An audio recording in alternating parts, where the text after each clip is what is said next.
Batman has been one of my favorite DC characters ever since I could remember as a kid. I've seen almost every Batman film to date, from animation to live action. Yes, even those pows and bams and those bat nipples. But once Christopher Nolan created the Dark Knight trilogy, he introduced us to a more complex and visually stunning cinematic experience. Now that has been our standard for the past 10 years, but now we have a new kid on the block. I'm vengeance. Now, of course, this new Batman has a lot to live up to, but what I've seen so far looks very promising.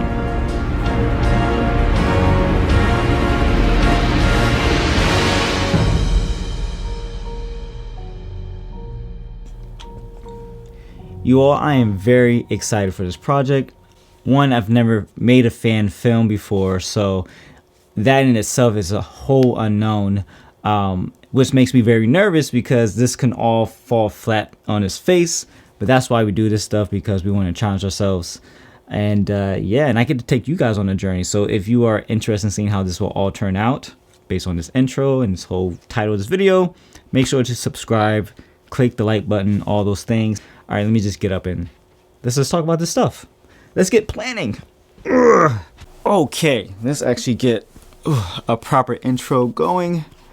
All right, what's up everybody? My name is Joshua Martin and welcome to Cine Dailies, where we create, learn, and repeat.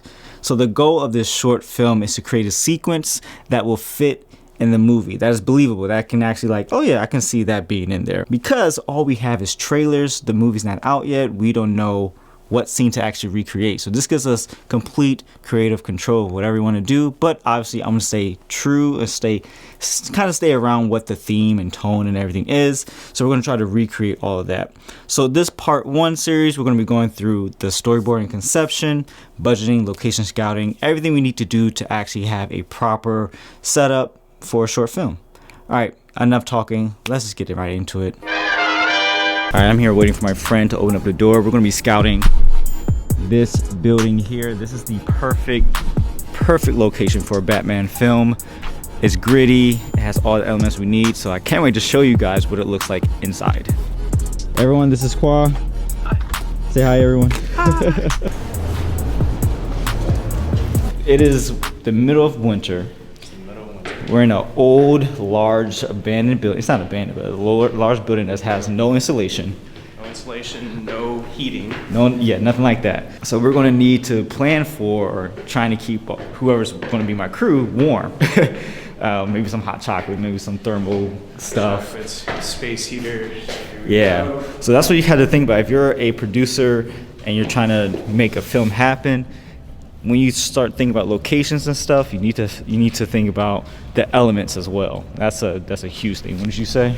Definitely, because if you're uncomfortable and your crew's uncomfortable, your final product is going to look uncomfortable.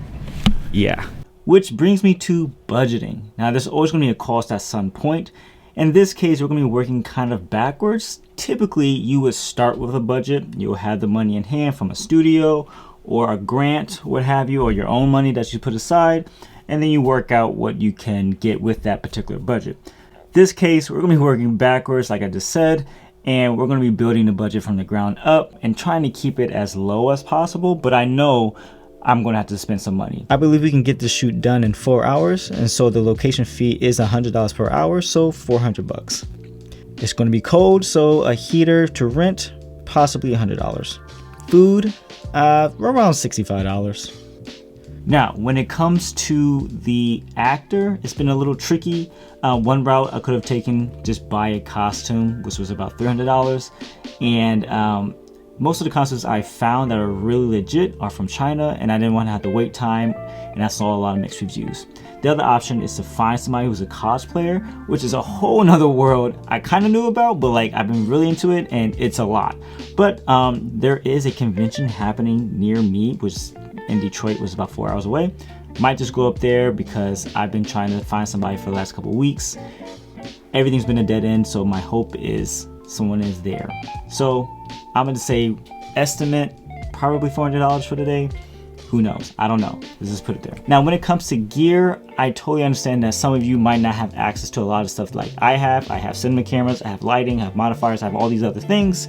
One thing you should always consider is to rent, which I'm possibly going to be doing for this project if I need a particular thing.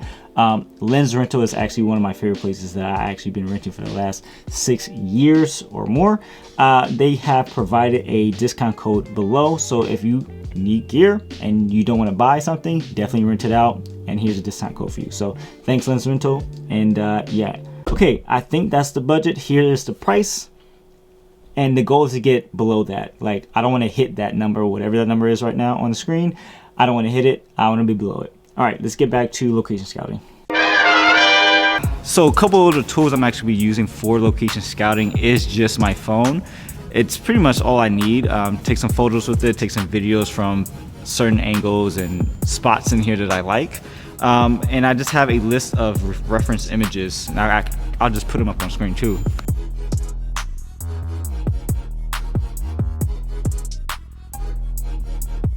Yeah, this makes a lot more sense.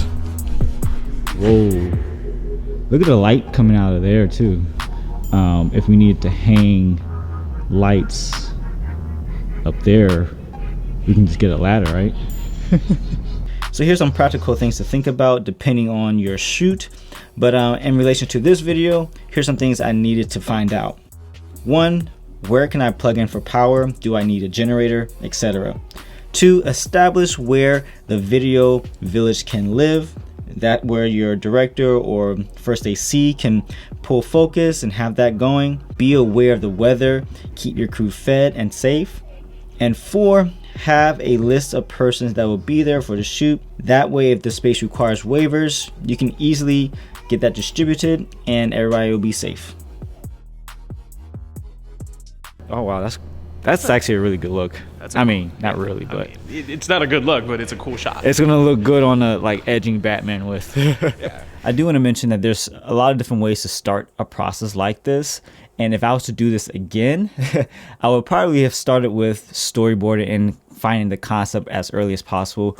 Reason being is that as you are kind of building out the story and you're making the locations, your ideal locations, and you're just writing it down, it gives you a kind of like a lighthouse point, meaning you have a direction, you have something to look towards when you're building the rest of the things you need to, and how to budget, how to find a location, how to find the right people, because you're getting everything from that storyline or bullet points or conception or storyboard. So I would have definitely started with this step first, but I didn't, but that's totally fine. When inspiration hits, you kind of run with it. That's how I am at times, and then I kind of work in the pieces that I need to add. But speaking of storyboarding, here are a few tips that helped me over the times I have storyboarded. I had to say this, but you don't need to be an amazing artist. All you had to do is just throw down some stick figures, some general ideas of what the space looks like, what are the people doing, some interaction. What's more important is actually the language you're using in your storyboarding, as well as the directions you give. So for instance, a quick example is for this storyboard here, I have a scene where there's a bridge in the scene, and then I have just cut to lower street, because this is gonna be a cut from a drone shot. And you have the thug who's going to be walking across the scene, so from camera right to camera left, and then this is either going to be on sticks or in handheld. That just gives me the general idea of what that shot needs, and it's going to be 2 different shots. One's going to have a fluid feeling, and the other one's going to be more of a stable feeling. Some storyboards can be very detailed, and it all depends on the story and how much detail and how much communication you want to give to those who are working with you, and some can be just detailed enough. So like I just said before, some things to just have: camera angle, camera movement, what are the characters doing in the scene, just a general idea of an action, and time, light and day might be nice too. And lastly, you don't have to overthink the materials when trying to do this. Use a pen, use a pencil. I've gone ahead and downloaded some free templates from Studio Binder. They have a lot of different options. I like this option because it shows me the set, the scene, the set plan, so basically like a top-down view of what that set might look like, and then some notes on the side. And I like that. That's the 3-panel one, but they have some other ones to test out. Just don't think you need to have the best gear just to storyboard. You're just drawing out the idea. You can use a sketch pad, you can use post-it cards, put it on your wall, any of that. So don't let that get in the way of making the story. All right, all things are moving forward. There's still a lot to do. I'm very nervous about the key elements of this story, but again, if I have to adjust, I'll have to adjust. So if you haven't already, subscribe.